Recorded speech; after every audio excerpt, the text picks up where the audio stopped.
But we begin this morning with the snowstorm that's making a mess of things from Iowa to the Northeast. The Weather Channel's Mike Seidel is in Chicago this morning. Mike, good morning.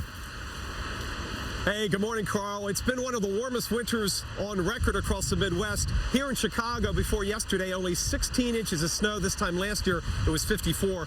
But that changed overnight as only the third storm of the season blew into town.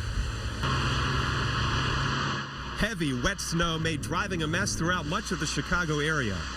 Traveling by plane was a real pain, too, with hundreds of flights canceled. Perhaps because it's been one of the least snowiest winters on record, some people seemed happy to see it. Well, it's been a pretty easy winter, and this is sort of a nice breath of fresh air. I wish there was more snow.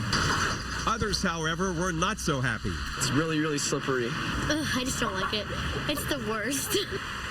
Police in Colorado reported dozens of accidents, with parts of I-70 temporarily closed due to windy, slick conditions.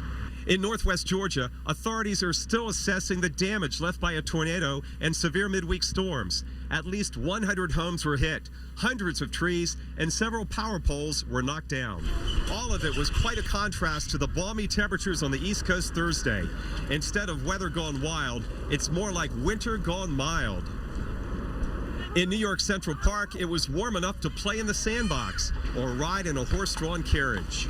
In parts of Virginia, they're also asking, what the heck happened to winter? This winter has been really quite nice for, outdoor enthusiasts and bicyclists and joggers. It's ice cream weather. It's beautiful out today. With spring less than a month away, a lot of folks are hoping for more ice cream, not more icy mess. And the snowy mess this morning has already canceled at least 130 flights in and out of Chicago's O'Hare International.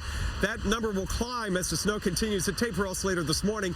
Meanwhile, back east, following record warmth yesterday, Carl, it's been snowing in Connecticut as much as 4 inches, and more snow on the way for the ski resorts of northern New England. A good ski weekend setting up, and colder weather for you folks back there in New York City. Good news for the resorts. Thanks very much, Mike Seidel in Chicago, and we'll get to Al's forecast in just a moment. I always feel bad for Mike. He's always out there in it eating the snow. We're going to have to send him a box of warmers.